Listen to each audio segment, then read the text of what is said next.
చూస్తున్నాడు.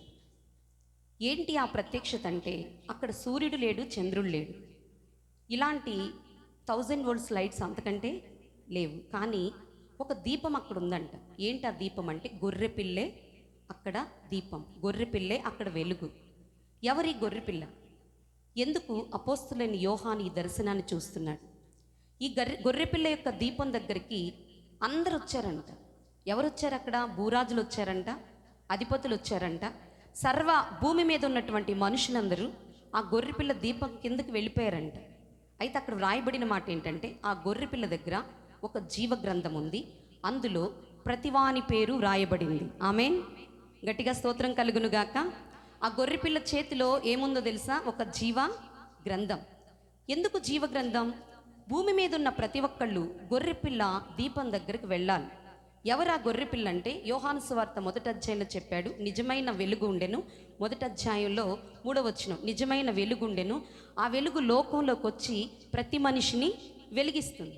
ఎవరిని వెలిగించింది? చీకట్లో ఉన్న వాళ్ళని వెలిగించింది. భూమి మీద ఉన్న ప్రతి మనిషి చీకట్లోనే ఉన్నాడు కదా, ఎవరికి సొంత వెలుగులు లేవు కదా, అందరి దీపాలు ఆరిపోయినాయి. ఆమేన్. అందరూ కూడా చీకట్లో బ్రతుకుతున్నారు. యెషయా గ్రంథంలో మనం చూస్తే భూరాజులు వెలుగులోకి వచ్చారంట. ఏ వెలుగులోకి వచ్చారు? ప్రకాశవంతమైన ఒక వెలుగు ఆకాశంలో నుంచి భూమి మీదకి వచ్చింది. అది ఎలాంటి వెలుగంటే, కన్యమరియ గర్భంలో నిజమైన వెలుగుగా వచ్చింది. ఆయనే నరవతారి అయిన ప్రభువైన యేసు. 2 చేతుల పైకెత్తి స్తోత్రం. ఆయన నిజమైనటువంటి వెలుగు.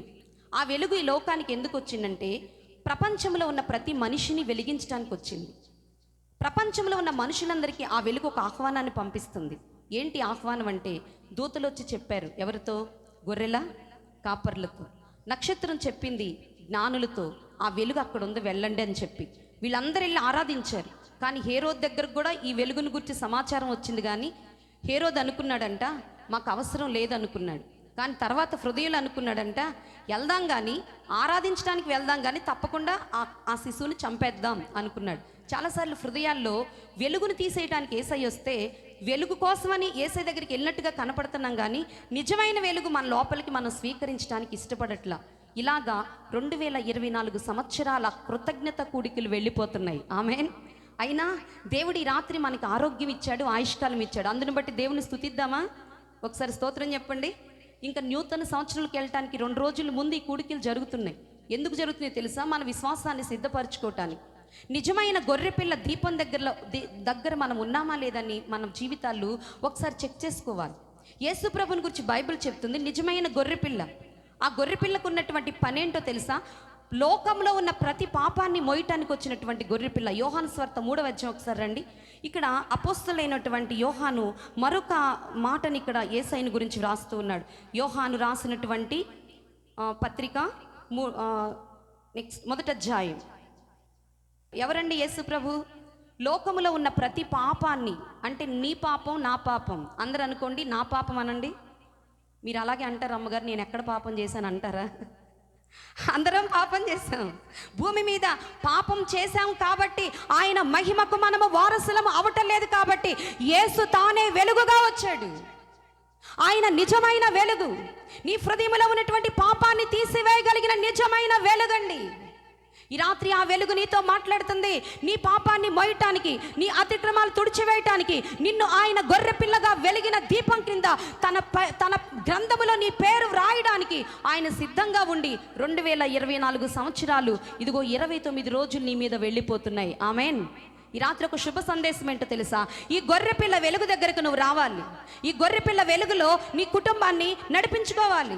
ఈ గొర్రెపిల్ల వెలుగులో నీ పాపాన్ని తీసివేసుకోవాలి. ఈ పాపాన్ని ఈ వెలుగుకరమైన గొర్రెపిల్ల తప్ప ఇంకెవరు తీసివేయలేరు. అందుకే ఇక్కడ మాట్లాడేటటువంటి మాట, నిజమైన గొర్రెపిల్ల ఆయన, లోక పాపములను మోయటానికి వచ్చిన గొర్రెపిల్ల ఆయన. ఏ గ్రంథాల్లో మీరు చూసినా సరే గొర్రెపిల్లని గురించినటువంటి మాటలు ఏం తెలియచేస్తుందో తెలుసా? ఆయన నిజమైనటువంటి కాపరిగా ఈ ప్రపంచానికి వచ్చాడు. అందుకే దావీదు తన కీర్తనలు 23వ కీర్తనలు ఏమన్నాడు తెలుసా? యెహోవాయే నా కాపరి. అందరు ఈ మాట అనండి ఒకసారి. హలో, అందరు ఇక్కడే ఉన్నారా? స్తోత్రం చెప్తూ అనండి, యెహోవాయే. గట్టిగా చేతులు ఎత్తి అనండి ఒకసారి. అంటే మీరు ఇక్కడ ఉన్నారా? కాస్త అటు ఇటు కునుకులేస్తున్నారని కాస్త డౌట్ అనమాట. ఉన్నారా ఇక్కడే? హల్లెలూయా. కొంచెం గట్టిగా, యెహోవాయే నా కాపరి అని ఎవరన్నది? మహారాజు గారు చెప్పారు. ఆయన రాజుగారికి ఏం పని అండి? ఎంతమంది కాపరి వాళ్ళు ఉంటారు ఆయనకి? ఎంత సైన్యం ఉంటారు? పిలిస్తే వేలేస్తే ఎంతమంది వస్తారంట? ఒక్కసారి అలా మోగించగానే సైరన్ లాగా మొత్తం ఊడిపడతారు. కానీ అలాంటి రాజుగారు సైన్యాన్ని పక్కన పెట్టి అంటున్నాడు, యెహోవా మాత్రమే నా కుటుంబానికి నాకు కాపరి. ఎందుకన్నాడు? నిజమైన గొర్రెపిల్ల వెలుగులో ఆయన ఉన్నాడు. ఆయన హృదయం అంతా ఆరాధన భావంతో నింపబడింది. 103వ కీర్తనలో పాడుకుంటూ అన్నాడు, నా ప్రాణమా, నా అంతరంగమునున్న సమస్తమా, ఆయన చేసిన మేళ్లను నువ్వు జ్ఞాపకం చేసుకోవాలి. ఆమెన్. ఈ 2024 సంవత్సరంలో 12 మాసాల 29 రోజుల్లో దేవుడు నీ హృదయాన్ని తడుతూ ఉన్నాడు. ఏమన్నా తెలుసా? నిజమైన వెలుగు క్రింద నీ కుటుంబం, నీ జీవితం ఉందా? ఈ గొర్రెపిల్ల వెలుగు క్రింద అనేక మంది భూరాజులు వచ్చారంట. ఆ భూరాజుల్లో మనం ఉన్నామా? ఈ రాత్రి ఒక ప్రశ్న. ఒకవేళ ఆ వెలుగు కిందకు మనం వెళ్ళకపోతే, ఆ జీవ గ్రంథంలో మన పేరు రాయబడకపోతే మనం ఏమైపోతామంట? దేవుని చేత త్రోసివేయబడతాం. ఇందాక తమ్ముడు రమేష్ చెప్పినట్టుగా నిత్యమైన నరకాగ్నిలోకి మనం వెళ్ళిపోతాం. ధనవంతుడి దగ్గరకు కూడా గొర్రెపిల్ల దీపం వెళ్ళింది, కానీ ఆయన అన్నాడంట, నాకు ఈ దీపం అవసరం లేదు, ఇలాంటి లైట్లు పెట్టుకుని నేను ఆరాధిస్తాను అనుకున్నాడు. ఈ రోజుల్లో చాలామంది యేసు వెలుగుని కాదని లోక సంబంధమైన వెలుగుల్లో నడుస్తూ ఉన్నారు. ఏ వెలుగు నిన్ను కాపాడదు, ఏ వెలుగు నీకు రక్షణివ్వదు. గొర్రెపిల్ల వెలుగు మాత్రమే నీ కుటుంబాన్ని రక్షిస్తుంది. ఆమెన్. అందుకే ఈ రాత్రి సమయంలో ఈ వెలుగును గురించి అపోస్తలుడైనటువంటి యోహాను ఒక ప్రత్యక్షతను చూస్తున్నాడు. ఇంకొక వచ్చిన భాగాన్ని మీ దగ్గరకు తీసుకొస్తాను చూడండి. మొదటి యోహాను రాసిన పత్రిక 4వ అధ్యాయం. యోహాను రాసిన మొదటి పత్రిక 4వ అధ్యాయం 14వ వచనాన్ని చదువుతారా? మరియు తండ్రి తన కుమారుణ్ణి లోకరక్షకుడుగా ఉండుటకు పంపియుండుట మేము చూచి సాక్ష్యమిచ్చుచున్నాము. ఆమెన్. ఎవరంట? యేసు ప్రభు. తండ్రి సాక్షాత్తు ఆయన ఈ లోకానికి పంపించాడంట. దేనికోసం పంపించాడంట? రక్షణ ఇవ్వటానికి. ఎవరికి రక్షణ? నాకు రక్షణ, నీకు రక్షణ, ప్రపంచానికి రక్షణ. ఆయన లేకపోతే రక్షణ లేదు. ఎందుకు రక్షణ లేదంటే, ఇంకా రక్షణ ఈ లోకానికి ఇవ్వటానికి ఇంకెవరు లేరండి. ఎందుకంటే ప్రతి ఒక్కళ్ళు, మొట్టమొదటి మానవుడు భూమి మీద ఎవరు? ఆదాము నుంచి పాపం చేశారు. రోమిలికి రాసిన పత్రికలో మొదటి ఆదాము ద్వారా పాపము లోకములో ప్రవేశించింది. మొదటి మానవుడిగా ఉన్నటువంటి ఆదాము పాపం చేస్తే కడపటి ఆదాముగా యేసు దేవుడు ఉద్భవించాడు. ఆమెన్. ఆ యేసుని ఎవరు పంపించారంట? తండ్రి అయినా దేవుడు. మరి తండ్రి ఆయనే, కుమారుడు ఆయనే, పరిశుద్ధాత్మ ఆయనే కదా.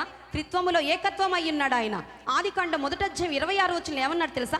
మన పోలిక చొప్పున నరులను చేయుదుము. మన అనే మాటలో తండ్రి అయిన దేవుడు, కుమారుడైన దేవుడు, పరిశుద్ధాత్మ దేవుడు త్రిత్వములో ఏకత్వముగా మానవాళి కోసం వారు పనిచేశారు. వాళ్ళు మాట్లాడే మాట ఏంటో తెలుసా? మన పోలిక. మనందరినీ, లేకపోతే మన పితరుడైనటువంటి ఆదాముని వారి పోలికలో వాళ్ళు తయారు చేస్తే, మానవుడు పాపం చేయటం ద్వారా, ఆజ్ఞను అతిక్రమించడం ద్వారా, మానవుడికి వెలిగించబడిన దీపము ఆరిపోవటం ద్వారా ఆయనే నిజమైన గొర్రెపిల్ల దీపముగా ఈ ప్రపంచంలో అడుగు పెట్టాడు. హల్లెలూయా. అందుకే మనం పాడతాం కదా. ఒకసారి చప్పట్లు కొడతారా అందరూ పాట పాడేటప్పుడు? అందాల తార. Orchestra brothers please.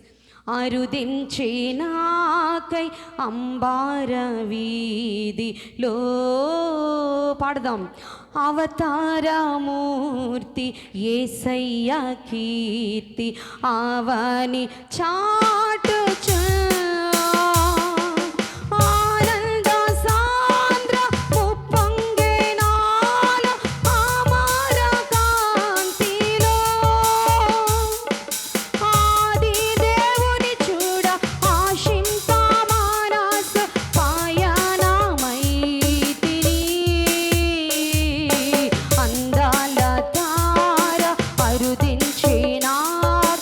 అంబారవీ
వచ్చాడు తెలుసా?